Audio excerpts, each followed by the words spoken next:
I need you to understand that people didn't just quietly comply with the Fugitive Slave Act. Because in Syracuse, New York, they heard the federal government had basically kidnapped a black man and said, nah, give him back. And then they went and got him. October 1st, 1851.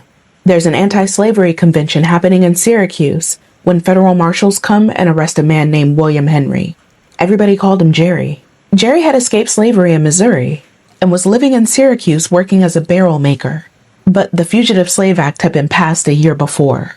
So Jerry, making it all the way to New York, didn't make him safe. Federal law allowed people accused of escaping slavery to be captured in free states, and if the claim was established, to be returned to slavery. The federal government essentially forced the free states to participate, and Syracuse already had some feelings about that. Because a few months before Jerry's arrest, Secretary of State Daniel Webster had come to Syracuse. Webster was a huge supporter of the Fugitive Slave Act, and Syracuse had become known for resisting it. So basically he goes down there to tell him this law is going to be enforced here, even if there's an anti-slavery convention happening. Wrong answer, forehead. Which you should probably be careful when saying things like that to abolitionists, because a few months later, there's literally an anti-slavery convention happening, and the government arrests Jerry, and you could not have picked a worse day. They arrest him while he's at work, and initially Jerry's told that he's being arrested for theft. Then they put him in shackles and he finds out what this is actually about. So Jerry fights. He manages to escape during an early rescue attempt and he makes it out onto the streets. Still in shackles, so they catch him again. And by now the word is spreading through Syracuse. Church bells start ringing and people leave the convention. Black abolitionists are organizing. White abolitionists are organizing. And people start gathering outside the building where Jerry is being held. They try once to get him out, and it doesn't work. So later that night, they come back. And this time, they came prepared. There are now thousands of people outside. Some have clubs, some have axes, they have iron bars. And somebody brought a battering ram. Like, did they just have those laying around? Because that's honestly a level of preparation that I really respect. Because imagine somebody tells you, we're going to get Jerry tonight and your assignment is to bring the battering ram. And you actually do. And around 8:30 that night, somebody yells, now. And they go. Rocks start coming through the windows. They ram those doors. They're pulling bricks out of the building. And the officers inside, they try to hold them back. At least one federal officer fires a pistol. But that doesn't stop them. Another officer apparently looked at what was coming through that building and decides a second-story window is the better option. This fool jumps, and he breaks his arm.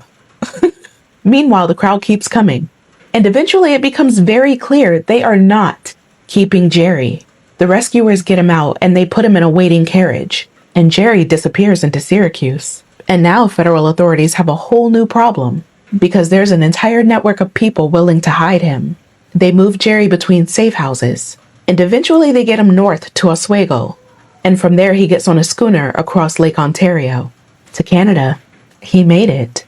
Jerry reached Kingston, Canada West, where the Fugitive Slave Act could not touch him, and he remained in Canada until he died less than 2 years later. But he died free, and the federal government never got him back. Now obviously Washington had some feelings, because a crowd full of people just broke into a building, removed a man being held under federal law, and sent him to another country. So the federal government starts prosecuting people. 20 rescuers were indicted, and after all of that, only one was convicted. The cases dragged on for years, and the federal government's efforts eventually fizzled out. So Jerry got away, and most of the people that helped him got away with helping him. In that Fugitive Slave Act that Syracuse had been explicitly warned that it better obey, they had just openly defied it. And there's another person in the story that I need you to know. His name is Samuel Ringgold Ward, Black abolitionist formerly enslaved himself. He was at that convention. And Ward basically turns the question back on the people of Syracuse, because Congress passed this law. Politicians made this possible. So what are you going to do about it?